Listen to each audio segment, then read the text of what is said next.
Arthur Sodré não tá.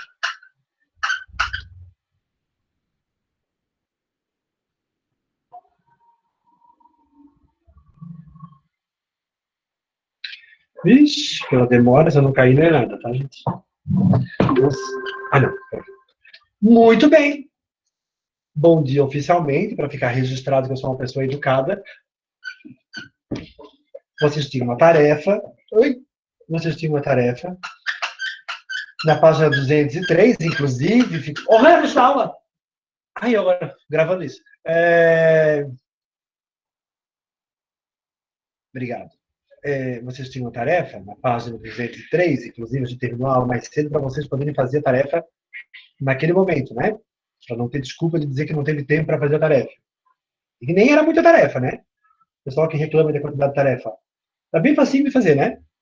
Na aula passada, a gente começou a falar sobre o segundo reinado do Dom Pedro II, né? Que foi um longo reinado, 49 anos, estável. Ó, essa palavra, gravem essa palavra, estável. Instável e estável. O dele era com E, estável. Sempre muito, muito calminho, assim, o governo do Dom Pedro II, né? Tanto que durou muito tempo. Por quê, André? Daí nós falamos na aula passada. Porque, por causa do café, tinha muita grana no Brasil, né? E ele tinha o apoio dos cafeicultores, e ele segurava a escravidão, né? Fazia uma troca com os cafeicultores. Eu seguro a escravidão e vocês continuam trabalhando e enriquecendo o Brasil.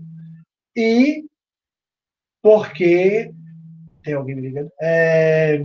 Porque ele controlava os dois partidos políticos, liberais moderados e liberais exaltados.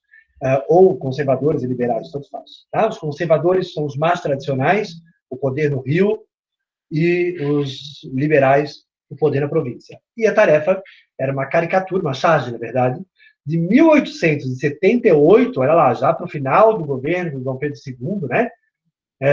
De autoria do cartunista sergipano Cândido de Aragonês Faria, um artista importante para o conhecimento do reinado do Dom Pedro II. Observe-a com atenção. Essa charge é uma charge bem famosa, tá? Todo livro de história tem, prova de história tem. Essa charge sempre aparece nas coisas relacionadas ao Dom Pedro II. Então, assim, o Dom Pedro II aparece no meio ali, ó, coroado, né? E parece um carrossel, né? Um carrossel que vai girando ali os cavalinhos, ó. De um lado, embaixo ali está a diplomacia. Vamos responder as questões que a gente vai discutindo sobre ela. Quem é o personagem central e o que ele está fazendo? É o Dom Pedro II. Dom Pedro II. E o que ele está fazendo? Meio que, eu acho, Controlando. Boa, ó, controlando, manipulando os cavalinhos. Né? Então, Dom Pedro II está no centro da imagem, controlando os cavalinhos. Quem ou o que os personagens montados a cavalo representam? O parlamento? Dois partidos. Dentro do parlamento tem dois grupos. Que dois Tem grupos? dois partidos. Partido Liberal. Isso, o Partido Liberal e o Conservador. Certo? Qual dos dois é o liberal, vocês acham? A mulher.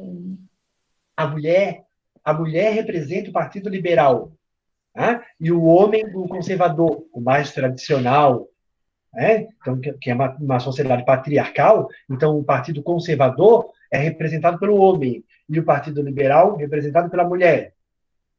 E quem será essa mulher? Peraí, o Sodré está chegando.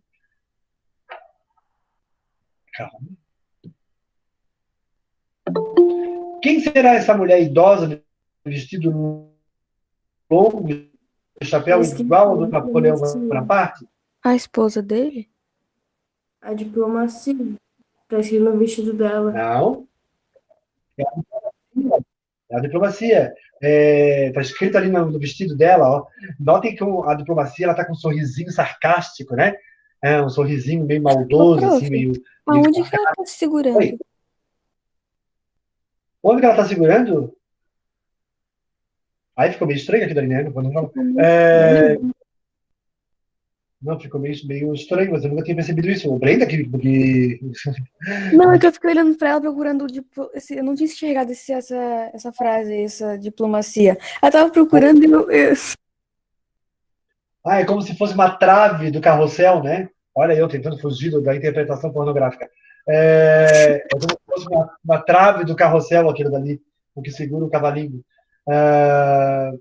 Ali no cavalinho está escrito, olha lá, no vestido da mulher está escrito Partido Liberal. E do homem aparece? Deixa eu ver. Do homem eu não enxergo. Vocês enxergaram ali Partido Liberal? Bem na barra da... Vestido. demorou pra mim ver isso. Não vi nada. Do cara também não dá para ver. Mas, consequentemente, aquela ali é o liberal, o outro é o conservador, né? Depois, o que está acontecendo na cena? O que acontece no carrossel? Vocês já andaram de carrossel? Já foram naqueles parquinhos que tem carrossel? Já. Sim. Quando era criança? O que vai acontecendo? Vai girando, Vai girando e vai mais uma coisa. vai indo pra cima. Subindo e vai descendo. girando. Subindo e descendo. Lembra que vocês andaram lá no carrossel quando era criancinha? O cavalinho vai subindo e descendo, subindo e descendo, subindo e descendo. Então, ali pergunta, o que está acontecendo na cena? O que está acontecendo nessa cena? Oi? Ele tá controlando tudo. O Dom Pedro controla quem sobe, quem sobe e quem desce. Lembra que a gente falou sobre isso na aula passada? O Dom Pedro vai controlando esse carrossel. Então, o cartunista, o chargista aqui, está fazendo uma ironia, uma crítica ao governo do Dom Pedro II e dizendo que, na verdade, ele é que controla esse parlamentarismo. O Brasil era um parlamentarismo, vale lembrar que no parlamentarismo o poder não é do rei, o poder é do primeiro-ministro. Olhem a Inglaterra. O melhor exemplo para a gente pensar nisso é a Inglaterra. Existe a rainha Elizabeth II e existe um primeiro-ministro. Quem governa é o primeiro-ministro. A rainha não dá pitaco na política. Óbvio que por baixo dos panos ela faz os conchavos dela, né? Mas, teoricamente, quem governa mesmo, o chefe de governo é o primeiro-ministro. O Brasil também era uma monarquia parlamentarista. Dom Pedro II transformou o Brasil numa monarquia parlamentarista. Só que, como ele controla esse carrossel, ele escolhe quem vai para o poder, quem desce, o outro sobe. Quem sobe, quem desce. Dom Pedro II vai controlando os dois partidos políticos. Não é à toa que ele se conserva no poder durante tanto tempo, né? Porque ele tem o apoio dos dois partidos. Porque os dois partidos precisavam dele para uma hora subir. Porque, como o Dom Pedro tem um poder moderador, Raica está aí? Raica Cavalheiro Flores. Sai da cama, Raica. Ela nunca responde. Ela nunca responde. Eu sempre perguntava Nenhum para professor. ela. Ela sempre participou da minha aula. Nem se faz. Bom, continuando. Como o Dom Pedro II tinha um poder moderador, ele que escolhia quem seria o primeiro-ministro. Na Inglaterra não é assim, ó. Na Inglaterra, o povo escolhe o parlamento e o parlamento escolhe o primeiro-ministro. No Brasil, o povo escolhe o parlamento, o povo entre aspas, tá? Porque era só homem alfabetizado e rico. O povo escolhe o parlamento, mas quem escolhe o primeiro-ministro é o rei. Ele escolhe quem vai subir, quem vai descer. Quem vai subir, quem vai descer. Que é o que está acontecendo na cena. O que o artista pretendeu com esta charge? O que vocês acham que ele pretendeu? Eu acho que foi mais a ideia de que ele controla tudo. Ele pode controlar os... Tá certo, Maria? Ele está ironizando isso, né? É uma ironia. A charge geralmente traz uma ironia, né, gente? É uma característica desse gênero textual, gênero discursivo. A charge faz uma crítica, faz uma ironia, brinca com alguma situação para fazer uma crítica a ela. E ele está criticando isso, é um parlamentarismo errado. Ele está ironizando o parlamentarismo do Brasil. Ele está rindo do parlamentarismo brasileiro. Está dizendo que é falso. Porque o parlamentarismo, ao invés de tirar o poder do rei, deu poder para o rei. Nesse caso, mostra bem isso, né? Esse carrossel que está sendo controlado por Dom Pedro II. Depois, o que se pode concluir sobre a monarquia constitucional brasileira?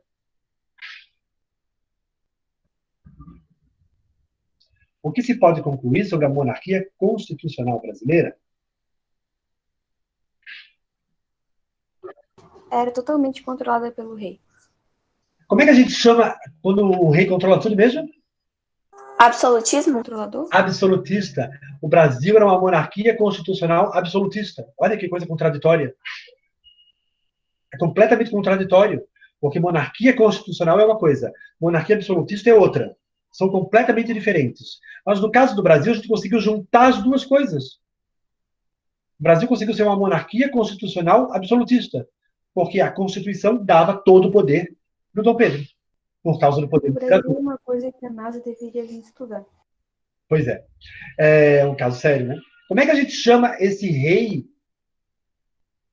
que emprega as ideias iluministas, porque o Dom Pedro usava as ideias iluministas, aliás, ele era um cara muito ilustrado, tá? Dom Pedro II, um cara muito sábio, muito inteligente, falava muitas línguas, né? Muitas línguas, falava 27 línguas, se não me engano. Como é que a gente chama esse rei, que é um rei ilustrado, mas ao mesmo tempo um absolutista? Alguém lembra? Iluminista? Tem um nome específico. Quando a gente estudou lá o iluminismo, no final, primeiro capítulo do livro, eu falei que ia perseguir vocês o ano inteiro, aquele capítulo. Quando a gente estudou o iluminismo, no finalzinho do capítulo dos iluministas, falava dos reis que usavam as ideias iluministas. Catarina Grande, da Rússia, é um exemplo. Dom Pedro é um bom exemplo. Porque ele emprega as ideias iluministas, ó. Ele tem Não era o negócio lá do Rousseau, não sei. Não, eu sei que é o Leviatã, mas não acho que é isso. Então, ele é chamado, na história, é chamado de déspota esclarecido. Déspota é uma pessoa autoritária, ok? Tu é um déspota, tu é um autoritário.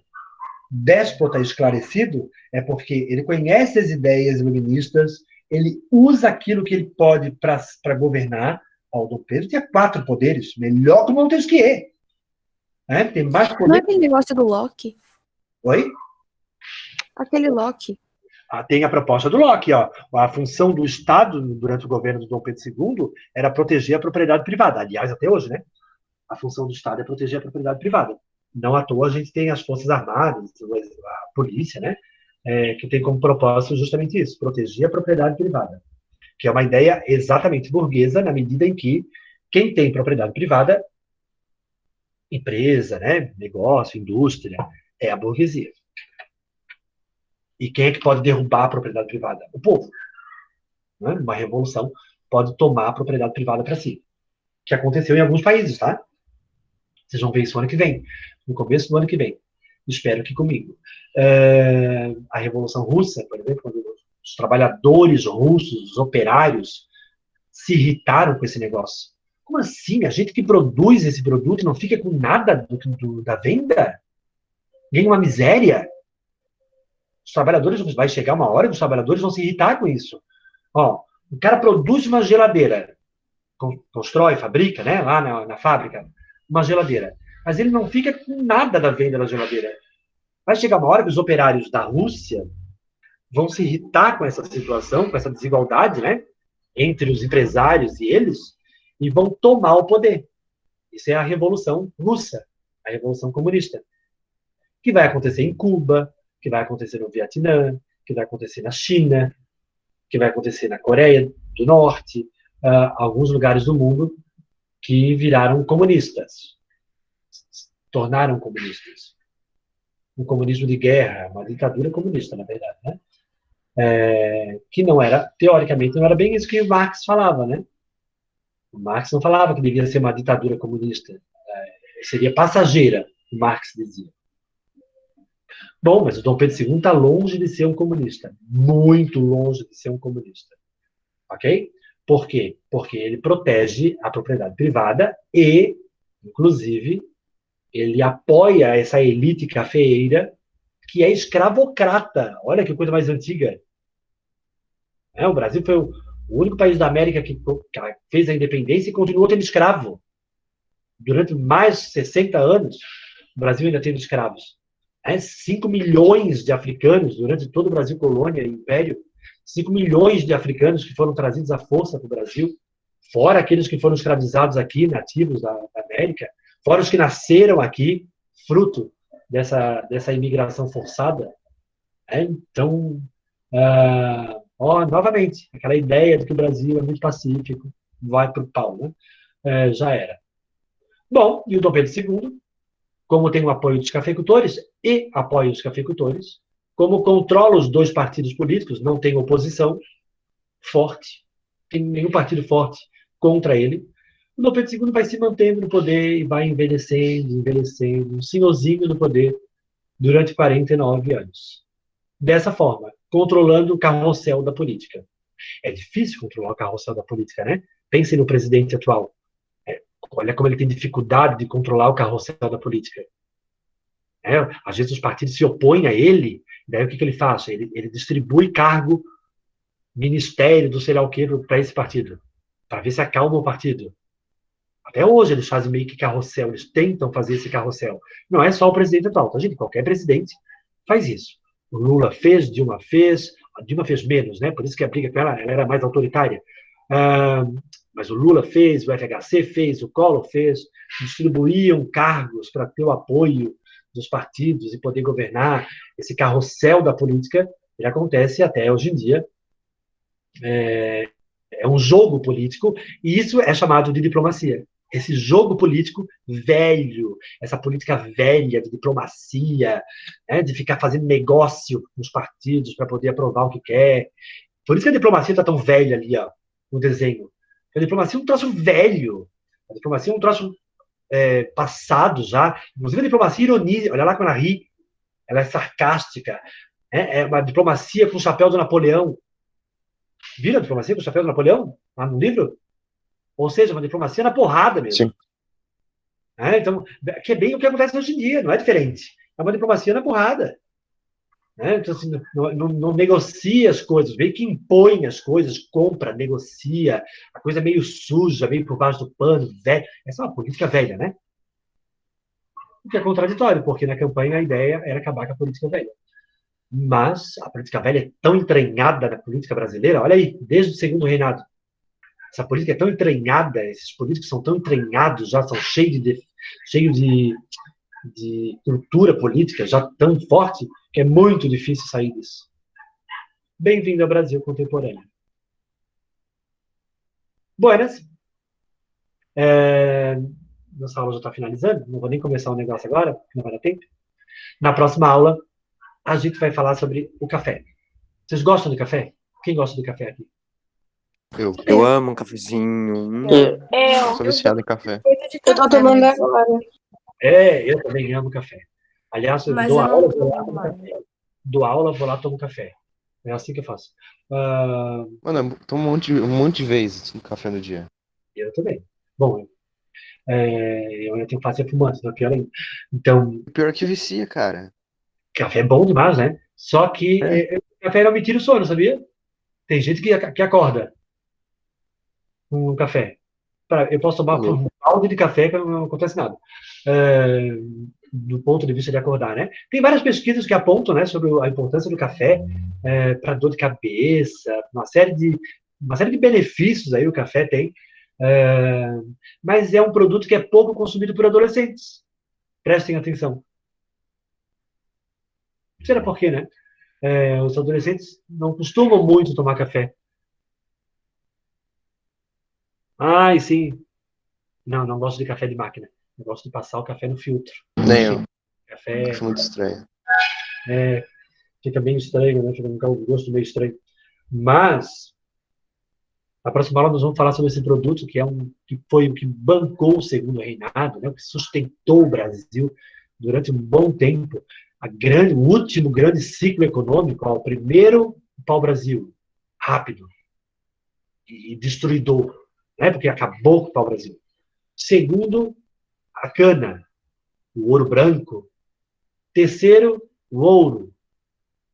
E agora o quarto e último grande ciclo econômico do Brasil, o café. Que vai tomar conta do Sudeste brasileiro e vai desenvolver muito o Brasil, vai gerar muita riqueza. Por outro lado, vai segurar o Brasil para o Brasil não se industrializar. Okay? Durante um bom tempo, vai ficar muito focado na terra e não se desenvolve. O Brasil só vai dar um boom industrial durante a guerra. E daí, bom, os países que vendiam para o Brasil estão em guerra, e agora o que a gente faz? Tem jeito, vamos ter que produzir. Daí começa o desenvolvimento industrial brasileiro. Mas café foi motor da economia brasileira durante bastante tempo. E a gente vai falar sobre ele na nossa próxima aula, na quarta-feira da semana que vem. Certo? Galerinha, bom fim de semana para vocês. Se cuidem, tem feito pela frente. Se forem dar uma voltinha, levem máscara, usem álcool gel, fiquem em casa. Tchau, prof. Tchau, prof. Tchau, prof. Tenha um bom final de semana. Tchau.